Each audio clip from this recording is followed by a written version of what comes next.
Bakal calon wakil presiden Gibran Rakabuming Raka mengakui bahwa Jawa Tengah menjadi arena pertarungan yang berat. Gibran pun juga mengakui bahwa Jawa Tengah bukanlah basis pemilihnya.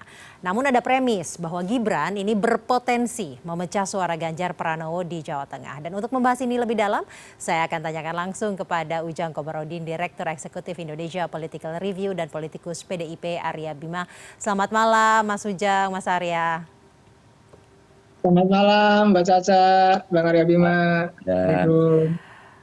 Mas Arya dan Mas Ujang, sebelum kita memulai diskusi kita lihat bersama-sama pernyataan Gibran yang mengakui bahwa Jawa Tengah ini berat. Jawa Tengah ini paling berat. Makanya Bapak Ibu semua, teman-teman relawan, ini nanti kerja kerasnya lebih difokuskan di Jawa Tengah. Jawa Tengah ini tidak mudah, bukan basis kita, itu basis kita.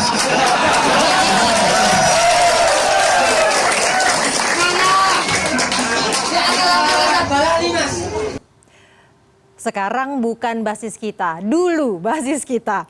Ke Mas Ujang dulu tanggapannya, Mas. Ya, saya melihat begini, PDIP kan solid ya.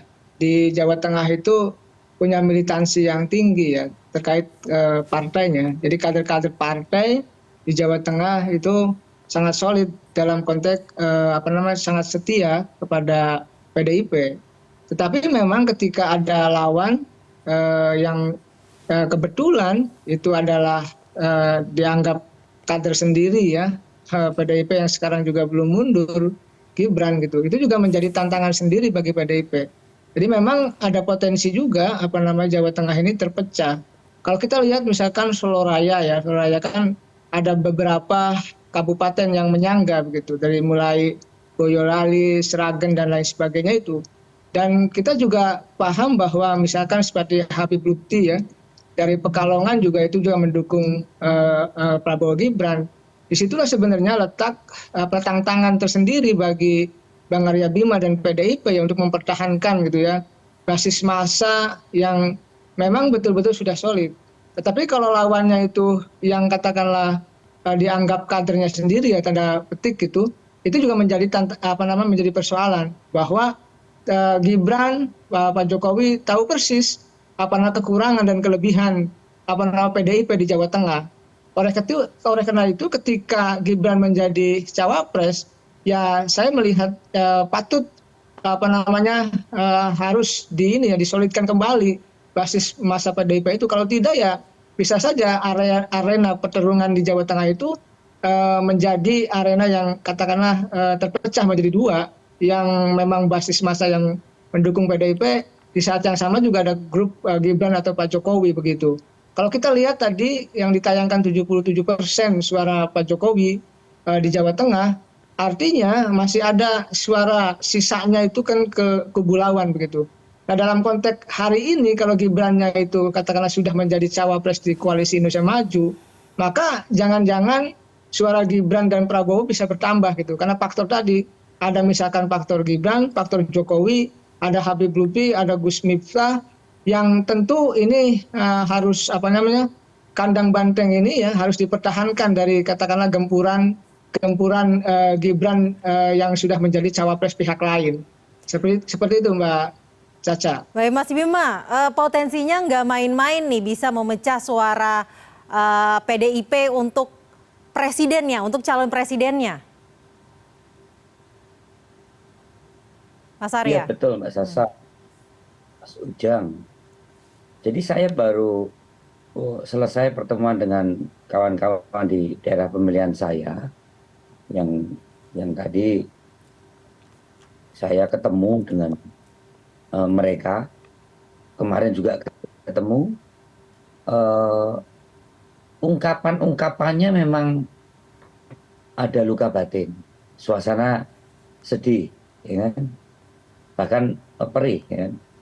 Ada yang mengekspresikan udahlah pasrah pada Tuhan, Gusti ora sare, Tuhan tidak tidur itu. Jadi saya bagaimana suasana kesedihan di antara para kader PDI Perjuangan ini ternyata melihat realitas yang betul-betul tidak diduga ya. Bagaimana jajaran anak ranting-ranting struktural di bawah itu seperti tidak percaya bahwa Mas Gibran mencalonkan wakilnya Pak Prabowo dan Pak Jokowi mendukung dan berseberangan dengan PDI Perjuangan dan Bu Mega yang mencalonkan Pak Ganjar Pranowo dan Pak Mahfud. Ini betul-betul menjadi satu kesedihan. Saya melihat itu. Ya. Saya melihat di antara para kader. Ya. Maka saya berusaha membangunkan semangat bagaimana apa yang pernah dia dukung selama ini, ya, baik Mas Wali Kota Gibran selama menjadi wali kota dan juga Pak Jokowi juga dalam Pilpres itu tidak perlu ya, kemudian apa ya semacam berlarut-larut dengan kekecewaan yang ada. Ini yang saya temui, PDI Perjuangan percaya bahwa untuk hal yang terkait dengan pertempuran atau mempertahankan kemenangan di Jawa Tengah ini adalah satu yang akan menjadi pusat pertempuran karena Mas Gibran ada di situ sebagai wali kota, Mas Jokowi, Pak Jokowi pun kita 2 kali memperjuangkan pertempuran Pilpres, bahkan yang terakhir 2019 itu Jawa Tengah itu 77%. Nah, kalau Pak Prabowo udah kita hitunglah ya, maksimal 27% ya, 23% ya Pilpres 2019. Nah, faktor Mas Gibran ini tentunya akan menjadi perhatian khusus untuk Jawa Tengah. Kita akan melihat ya, kita tidak reaktif, kita betul-betul ingin melihat bagaimana Jawa Tengah ini adalah tempat yang betul-betul menjadi tempat kontestasi yang wajar, Ya. yang betul-betul ada partisipasi kehendak rakyat untuk menentukan pilihan dan berupaya untuk menang. Jadi ini yang kita bangun, karena terus terang kalau itu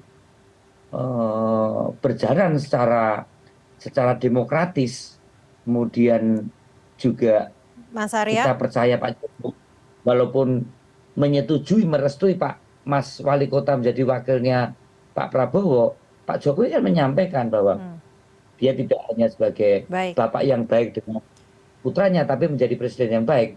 Jadi Netralitas itulah yang kami inginkan ya. baik, itu artinya sebenarnya efek Gibran Jokowi ini benar-benar masuk dalam pertimbangan PDIP dalam kontestasi di Jawa Tengah ya Mas. Tapi kalau misalkan dari survei terakhir dari Indikator, ini kita bisa lihat bersama suaranya Ganjar ternyata masih menguasai di Jawa Tengah. Ini survei Indikator yang baru rilis pada 26 Oktober yang lalu. Jadi faktor Gibran ini belum memberikan efek yang terlalu signifikan di Jawa Tengah. Kita lihat bersama ya hasil survei yang dilakukan oleh Indikator.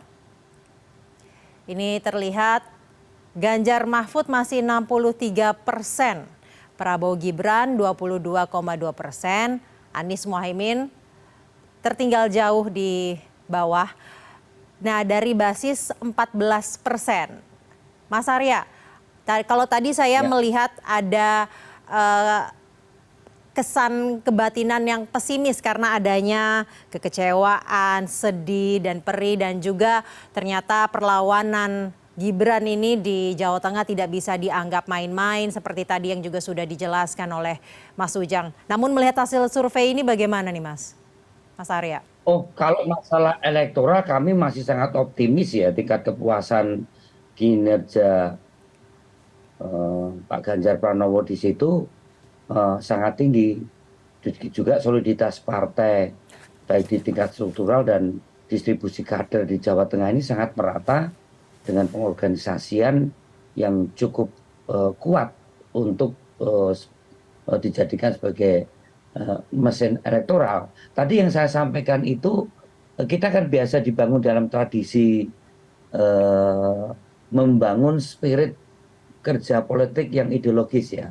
Jadi hal-hal yang menyangkut keprihatinan tadi terutama adalah sesuatu yang sebenarnya itu tidak menjadi sesuatu yang menjadi tradisi di jajaran kader partai yang ada, tetapi bahwa suasana-suasana yang tadi yang bikin terenyuh, yang kenapa kok sampai terjadi demikian, ya tidak masuk akal itu ya. Ada sesuatu apa salah PDI Perjuangan, apa salah Ibu Mega, semua sudah diberikan kepada Pak Jokowi juga Mas Gibran, tapi ini semua tidak berarti buat kami sebagai satu kehancuran, bukan. Optimisme PDI Perjuangan Jawa Tengah ini optimisme ideologis, selalu menemukan cara-cara jalan terbaik untuk menghadapi masalah yang dianggap tidak baik, apapun situasi dan kondisi. Itulah pentingnya kenapa kita berjuang dengan jalan ideologi. Perjuangan harus mengutamakan yang namanya kepentingan berbagai kepentingan masyarakat, dan kami tidak melihat bahwa misalnya Mas Gibran representatif kalangan milenial. Baik, Mas Arya. Ya. Baik, saya mau ke Mas Ujang. Tadi Mas Arya cerita bahwa suasana kebatinan di Jawa Tengah yang merasa sedih ditinggalkan, ini pasti versus akan melawan Gibran sebagai dobrakan anak muda. Lebih kuat mana nanti di Jawa Tengah, Mas Ujang? Ya, ini ujian soliditas kedua ya. Artinya ketika Gibran jadi cawapres itu sudah dianggap terpecah, maka berikutnya adalah soliditas kedua bagi PDIP di Jawa Tengah. Artinya harus betul-betul solid secara ideologis tadi. Karena misalkan kalau ada operasi khusus gitu ya, operasi untuk memenangkan Prabowo Gibran, yang itu jalan di Jawa Tengah, itu juga menjadi tantangan sendiri bagi PDIP. Jadi memang pasti Jawa Tengah bergeser pertarungan yang tadi jadi Jawa Timur pasti di Jawa Tengah. Karena menang di Jawa Tengah hari ini ketika Gibran menjadi cawapres itu bergengsi tersendiri. Oleh karena itu ya saya sih mengatakan kalau ingin menjaga ya suara, maka kepentingan ideologis harus kuat di PDIP. Karena dengan cara itulah bisa mempertahankan harga diri dan loyalitas para kader. Bahwa sejatinya ketika PDIP sudah siap gitu ya mengusung Ganjar dengan Mahfud yang itu tadi tidak diduga berlawanan dengan Prabowo Gibran, ya suka tidak suka, senang tidak senang, maka harus habis-habisan ya untuk mempertahankan harga diri partai itu, termasuk suara di Jawa Tengah. Mana kira-kira yang akan kuat? Baik. Saya belum bisa prediksi ya. Kalau tadi misalkan survei itu indikator itu 16-20, sebenarnya survei yang kita lihat di layar kaca itu 63%, Ganjar Mahfud tinggi. Itu ketika Mas Gibran belum dideklarasikan. Jadi artinya masih sangat wajar. Baik, jadi artinya menurut Mas Ujang ini belum kemudian ditambah efek elektoral dari Gibran.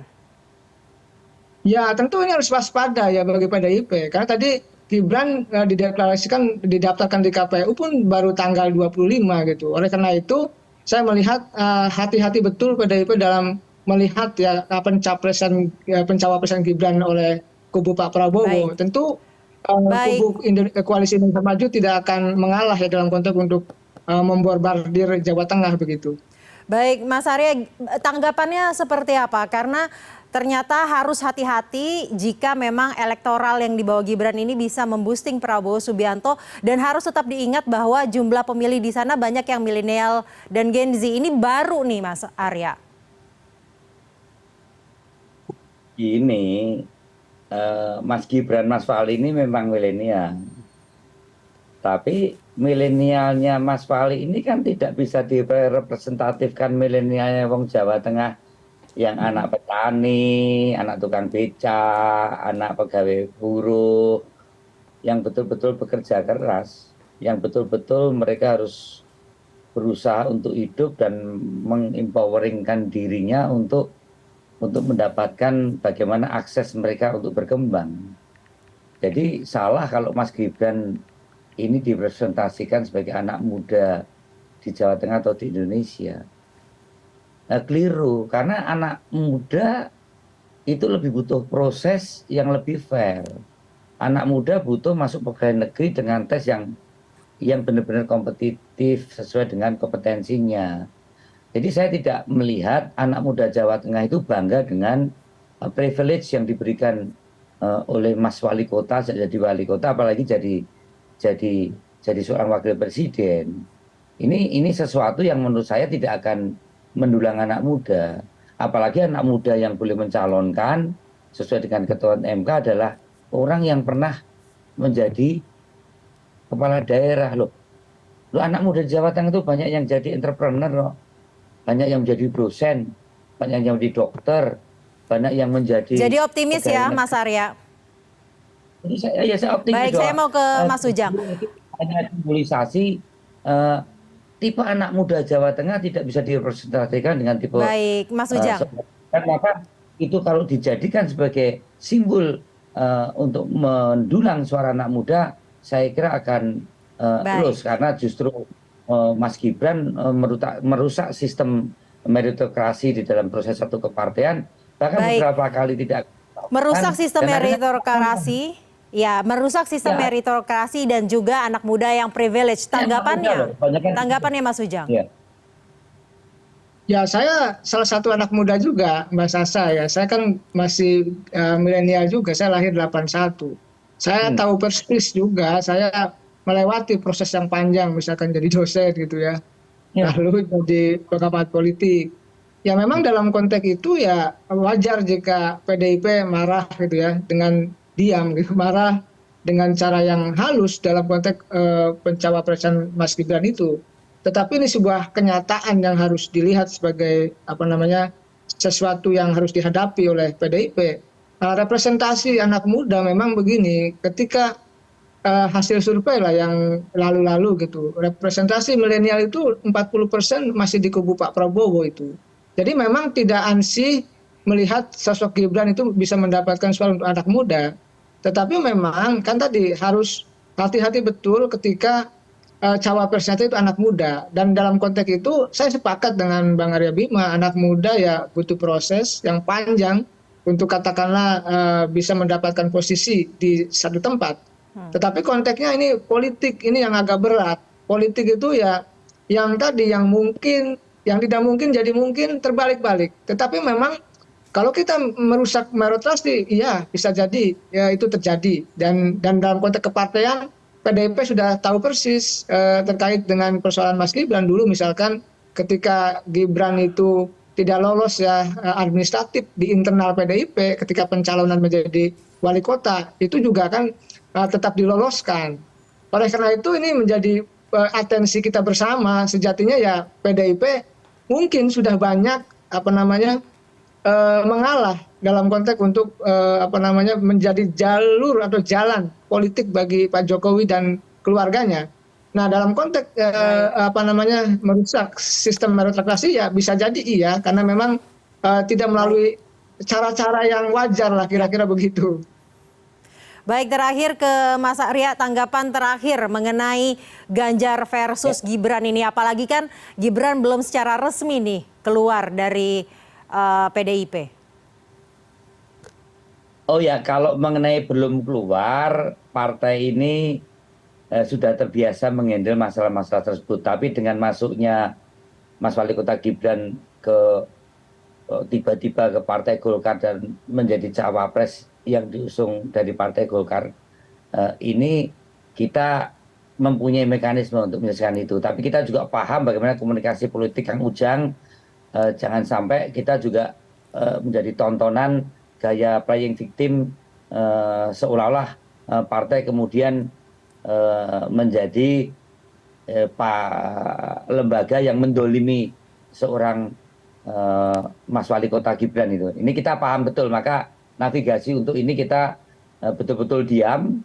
Kita ingin melihat bagaimana resistensi publik, terutama bukan lagi para pengamat, bukan hanya para politisi, tapi saya melihat bagaimana para penggiat demokrasi, civil society sekarang banyak berkomentar untuk memberikan narasi-narasi pencerahan pada publik bahwa langkah-langkah politisasi atau langkah-langkah politik Mas Arya. yang harus melakukan kesantunan dan juga tata krama sekaligus konstitusi ini benar-benar satu kemunduran kalau ini ditradisikan bagi anak muda. Pertarungan, setidaknya pertarungan pemilihan presiden nanti khususnya di Jawa Tengah semoga benar-benar bisa berjalan dengan baik, dengan substantif, dan juga ujung-ujungnya yang menentukan adalah rakyat Indonesia, khususnya Jawa Tengah yang kita bahas pada malam hari ini. Terima kasih Ujang Komarudin, Direktur Eksekutif Indonesia Political Review, dan politikus PDIP Arya Bima telah bergabung bersama kami malam hari ini di kanal Pemilu Terpercaya. Terima kasih.